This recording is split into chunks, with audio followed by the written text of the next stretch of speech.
Boa tarde, moçada! Tudo bem com vocês?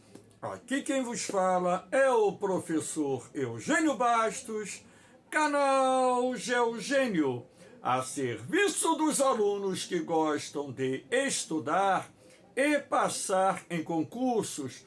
Moçada, vamos fortalecer o canal, se inscrevam no canal, dê aquele like, compartilhe o vídeo e ajude o professor Eugênio Bastos a democratizar o ensino da geografia.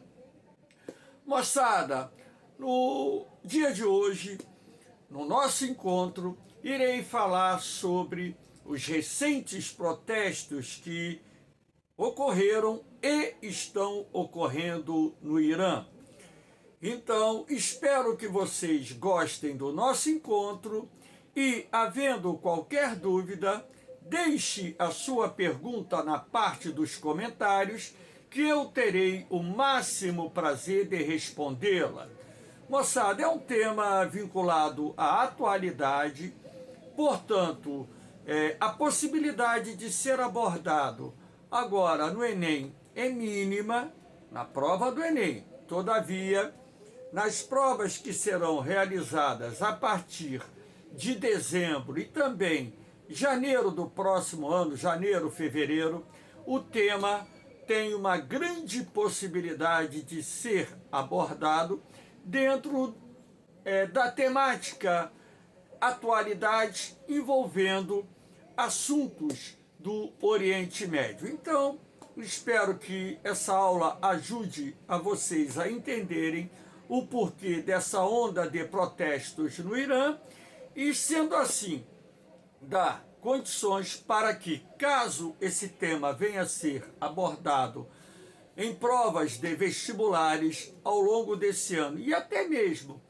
o ano que vem, 2023, no concurso da SpaceX, vocês tenham condições de acertar.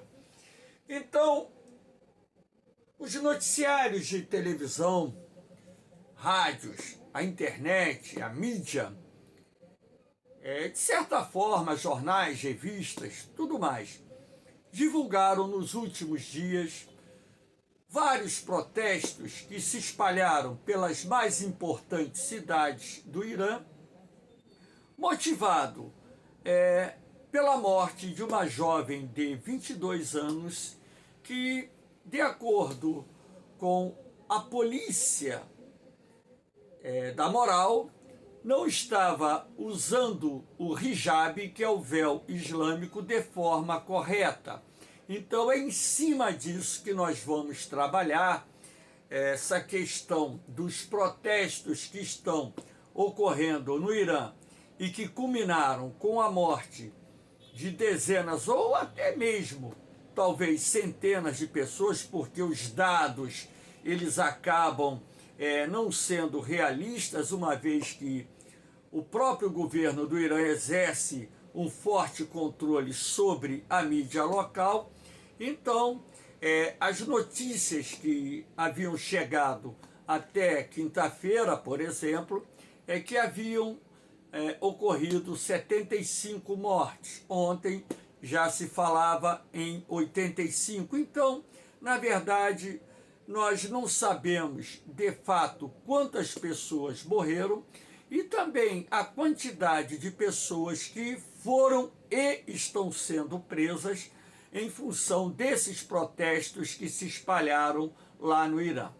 Essa imagem aqui não é uma imagem que retrata os protestos contra o governo do Irã, mas também é uma imagem que retrata protestos que são muito comuns lá no Irã, ora a favor do governo iraniano, esse aí, logicamente, tendo o apoio maciço dos extremistas islâmicos, dos fundamentalistas islâmicos, ora também esses protestos são causados pela oposição ao regime iraniano, que também leva milhares de pessoas às ruas protestando contra as autoridades, contra as políticas adotadas pelo governo iraniano.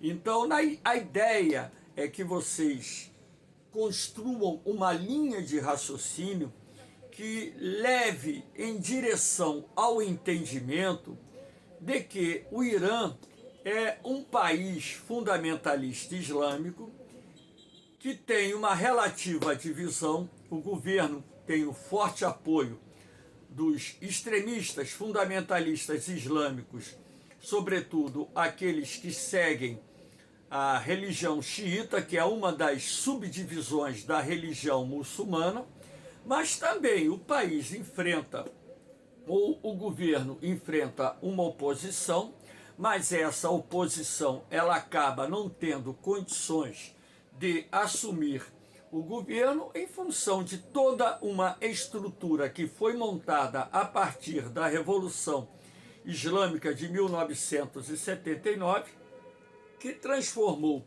o país num Estado teocrático, e sendo assim, onde, vamos dizer assim, o governo em si, ele tem um controle efetivo sobre o país, inclusive até mesmo no processo eletivo para a escolha do presidente iraniano, os candidatos têm que passar por um crivo para que possam concorrer às eleições.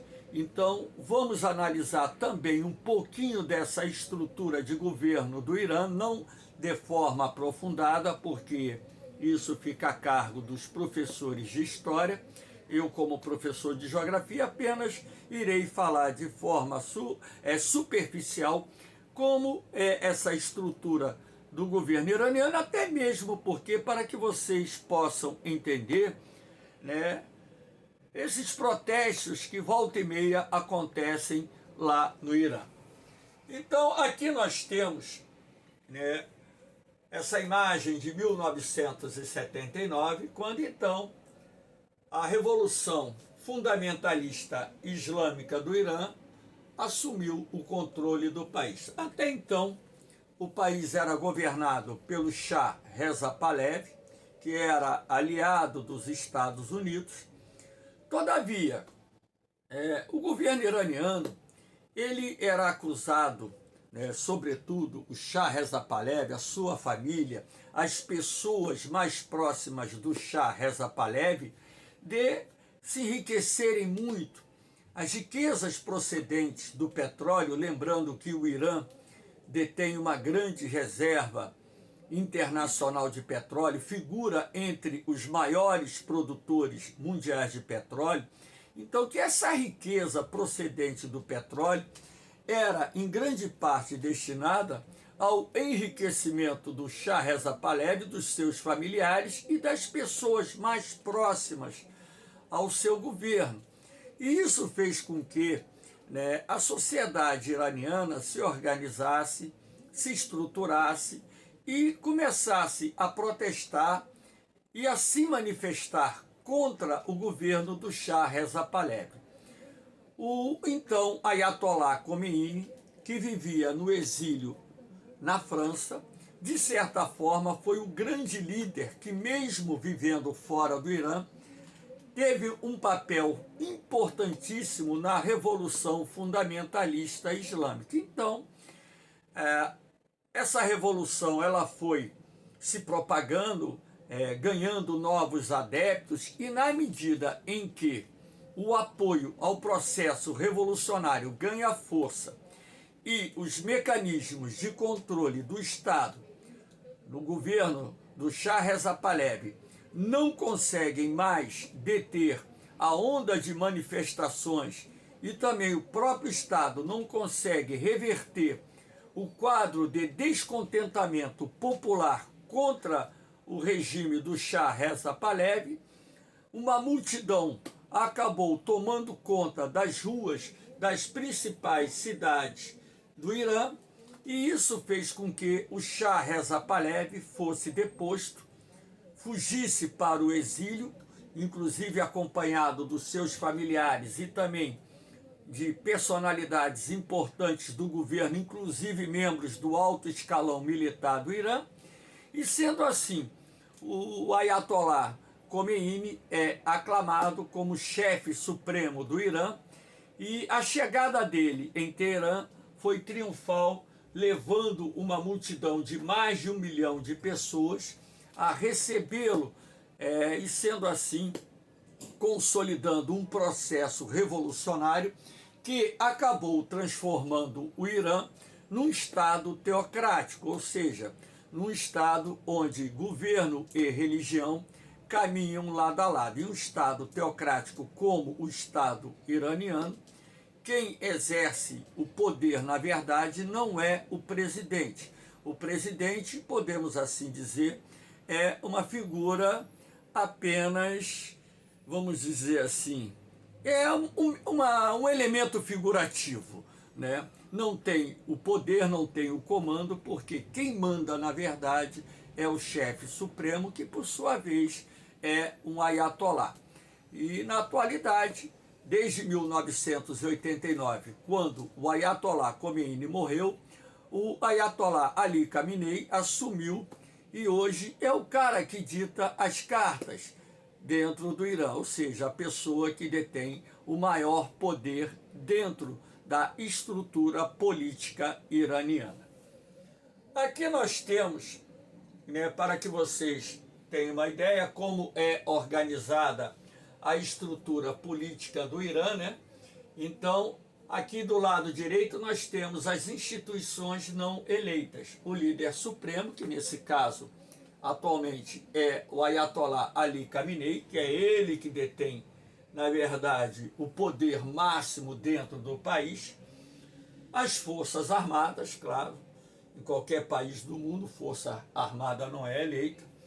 O chefe do sistema judicial, o conselho de discernimento, e aqui nós temos o Conselho dos Guardiães, que na verdade esse Conselho dos Guardiães nada mais é do que a Guarda Revolucionária do Irã, que foi criada justamente para manter a Revolução Iraniana. Então, a Guarda Revolucionária do Irã, que compõe o Conselho dos Guardiães, podemos assim dizer que é a estrutura mais importante dentro do aparato existente no Irã para manter o processo revolucionário e, sendo assim, preservar essa estrutura do Estado teocrático existente no país há mais de 40 anos.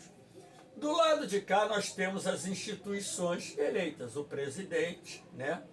O governo, o Majlis, que é o parlamento iraniano, que é composto em sua maioria por deputados parlamentares que fazem parte dessa estrutura revolucionária do Irã.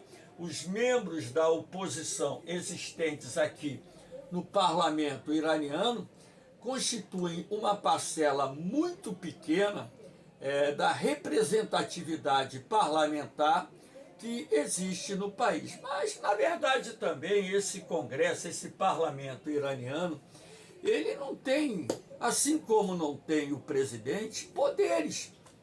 Podemos assim dizer que é uma estrutura política que, de certa forma, ela maquia essa questão da democracia. Ah, mas o presidente do Irã, ele é eleito. Ele é eleito por quê?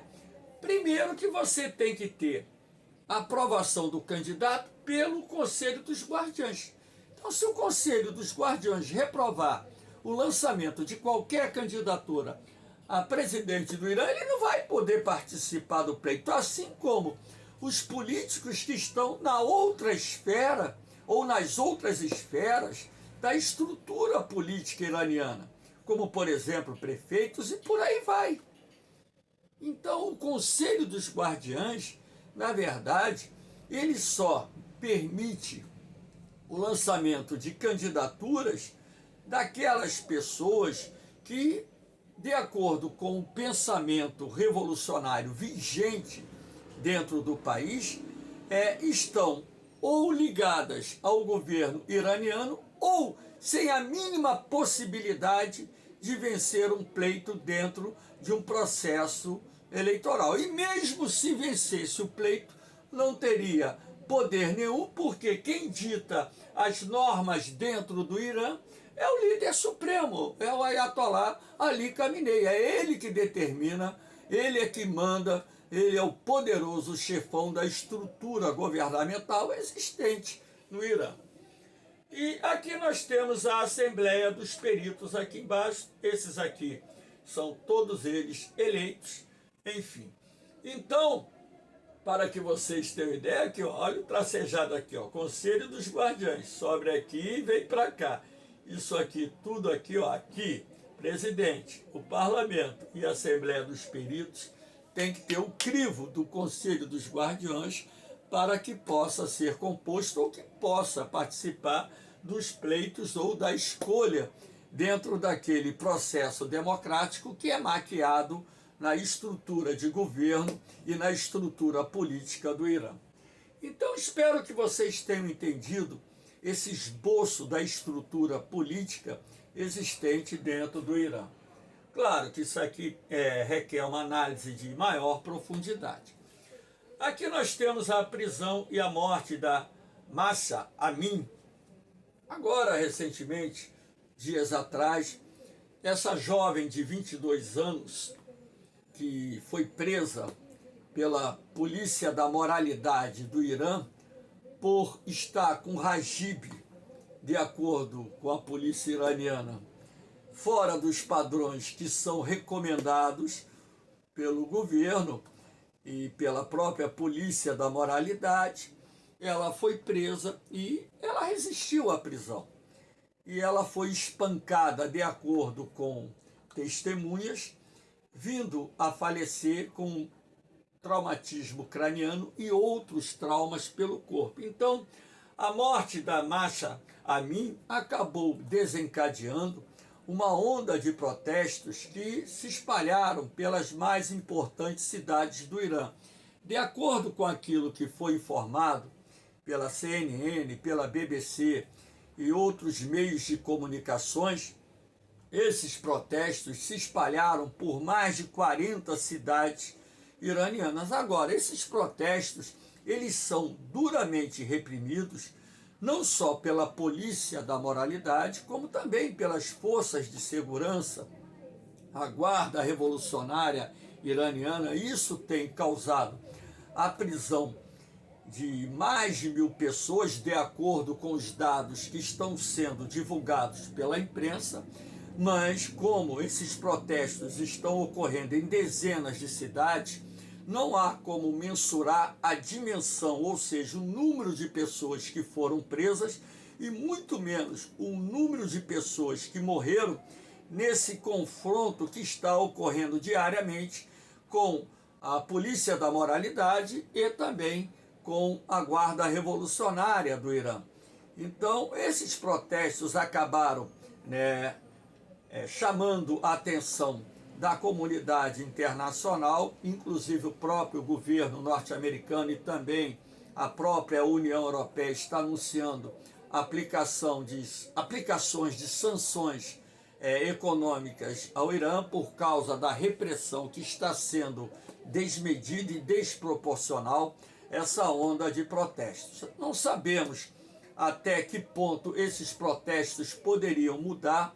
Em algum momento, essa, vamos dizer assim, condução da política no que diz respeito do Estado teocrático iraniano, a nível de flexibilizar, por exemplo, o modo de vestir das mulheres, dos homens, até mesmo os homens são repreendidos. Para que vocês tenham uma ideia, a polícia da moralidade controla até mesmo a maquiagem das mulheres. Então o Rajib ele tem que estar posicionado corretamente, a maquiagem que a mulher vai usar, ela não pode ser exagerada, tem que estar dentro daqueles padrões que eles determinam. O homem não pode usar roupa muito apertada, que possa, por exemplo, mostrar o volume do seu órgão sexual, enfim. Então o Irã é um país que, de certa forma, o Estado teocrático baseado na Sharia, que é um conjunto de leis islâmicas, exerce um controle muito efetivo da vida das pessoas, da forma como as pessoas se apresentam em público. E, para que vocês tenham uma ideia, num jogo de vôlei feminino, nas quadras lá no Irã, o homem não pode assistir a partida, assim como as mulheres não podem assistir, por exemplo, uma partida de jogo de qualquer esporte dos homens. Então eles criam uma separação, né, que no meu entendimento não tem o porquê de existir. Eu respeito, né, a autodeterminação dos povos, eu respeito, né, os governos, mas também tenho o direito de não concordar com certas atitudes, com certas regras que se apresentam e, sobretudo, aquelas que têm por objetivo exercer um controle que, na minha concepção de vida, é extremamente exagerado. Qual é o problema da mulher, mesmo sendo muçulmana, não usar o hijab? Qual é o problema da mulher ir à praia de maiô? Isso aí atenta o quê? A moralidade de quem? A partir do momento em que haja o respeito, né, entre homens e mulheres, um respeito, sobretudo, em ambiente público, seguindo determinadas regras, né? Qual é o problema da mulher usar uma saia? Tá entendendo? Qual é o problema da mulher, até mesmo porque o Irã é um país que tem cidades que, pela posição geográfica, apresentam um verão extremamente quente, usar roupas mais claras, roupas coloridas, roupas que, por exemplo, possam dar um maior conforto à temperatura do corpo humano, enfim. Mas, infelizmente, isso acontece lá no país. Aqui, para que vocês tenham uma ideia, nós temos uma senhora iraniana, que é o hijab, né? Então, aqui nós temos os veículos da guarda da moralidade ou da polícia da moralidade, eles são brancos. Normalmente são vans brancas com essa faixa verde, a identificação da polícia da moralidade. Não sei se essa senhora aqui, ao se dirigir a um desses veículos, está fazendo algum protesto contra essas regras. Aqui por aí vocês veem, imagine um país tão quente como o Irã, não vou dizer que ele é todo quente, porque o Irã tem regiões montanhosas onde o fator altitude faz com que a temperatura fique mais agradável. Mas naquelas áreas onde o calor é absurdo, chegando a casa dos 50 graus no verão, você usar uma vestimenta desse tipo aqui induzir o corpo a um desconforto de temperatura muito grande.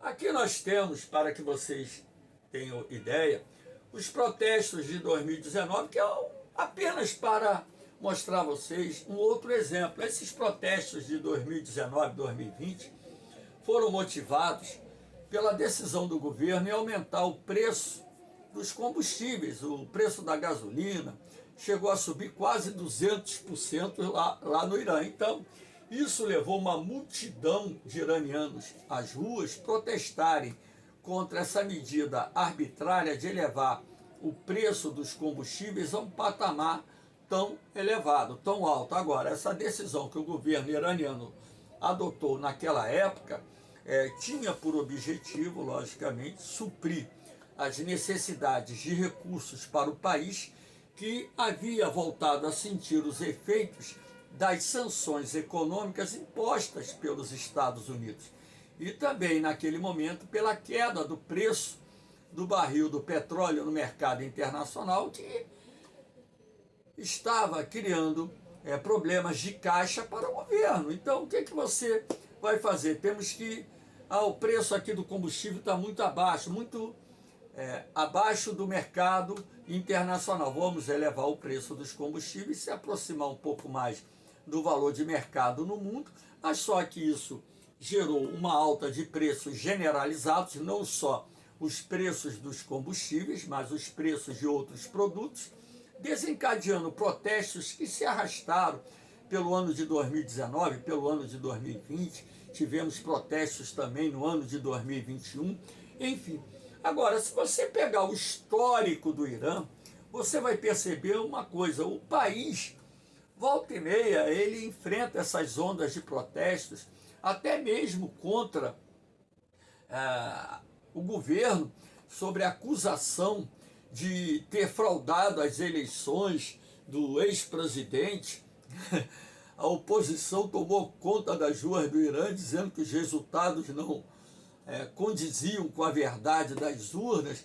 E volta e meia você tem essa onda, né, de protestos no Irã, porque, de certa forma, se o governo ele tem uma máquina repressiva muito forte, tem uma estrutura política que procura manter um controle da vida das pessoas, um controle do Estado, da sociedade, o governo tendo essa máquina, ele vai adotar aquilo que acha que tem que ser adotado, e nem sempre as medidas que o governo acaba adotando vão de encontro ao desejo da sociedade. Como em todo e qualquer país, existe oposição, mas a oposição lá no Irã, ela é sufocada pela estrutura do governo e também pelo fato de uma parcela muito grande do governo iraniano a apoiar o governo fundamentalista islâmico que está sob a liderança do Ayatollah Ali Khamenei.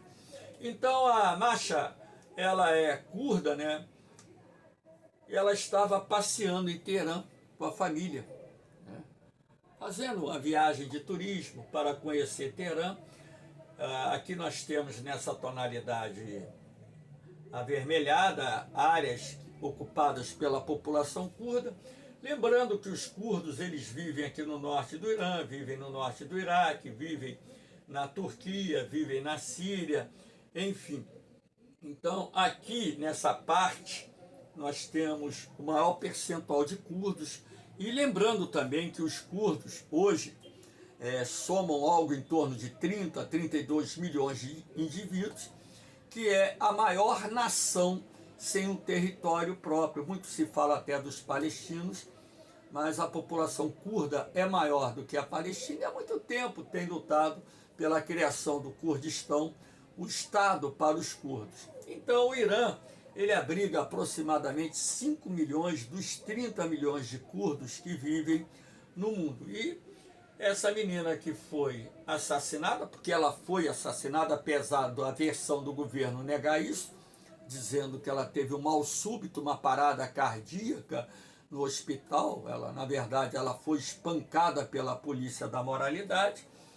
Então, aqui a ideia é mostrar a vocês onde se concentra a maior parte da população curda. Aqui desse lado também nós temos uma parte da população que é constituída por curdos. Então, os curdos no Irã constituem uma minoria étnica que há muito também vem sido reprimida pelas autoridades do Irã, até mesmo porque, como os curdos desejam ter uma pátria própria, isso deles serem reprimidos acontece no Irã, no Iraque, na Turquia, na própria Síria, enfim. Então, espero que vocês tenham entendido esse contexto dos protestos que ocorreram e estão ocorrendo no Irã, e espero também que a aula tenha atendido a demanda que poderá ser cobrada no concurso no final desse ano ou no ano que vem, e assim vocês terem condições de acertar essa provável questão. Com certeza, em algumas provas do Brasil afora, o tema vai cair. No Enem desse ano, eu acho probabilidade zero, porque estamos hoje no dia 1º de outubro de 2022, a um pouco mais de um mês da prova do Enem, e essa prova já está feita, já está rodada, já está guardada, enfim, está pronta para ser distribuída para os locais de aplicação. Então o tema não vai ser abordado no Enem. Aqui, mais uma vez, os meus grupos do Colégio Naval, ESA, SpaceX e Vestibular, que eu tenho lá no Facebook, onde eu disponibilizo todos os meus materiais em PDF, e essas aulas também vão lá para esses grupos. Nesses materiais em PDF tem matéria, tem banco de questões, tem provas comentadas. Eu também posto ali matérias que são publicadas pela imprensa de cunho geográfico que podem ser abordadas em prova, tudo isso objetivando dar a vocês a melhor condição possível para ter o melhor desempenho possível na prova de geografia. O meu canal não é monetizado, não tem fins lucrativos. A única coisa que eu peço a vocês, dentro da possibilidade, desejo, vontade de cada um, é que ajude o professor Eugênio Bastos a compartilhar as suas aulas, divulgando esse trabalho para que um número maior de pessoas possa assistir essas aulas e se prepararem para os concursos. O canal Geogênio, ele está democratizando o ensino da geografia e hoje já atende estudantes do Brasil afora. Valeu, moçada! Um beijão no coração de vocês, um forte abraço, fiquem com Deus, eu vou, mas eu volto, hein? Fui!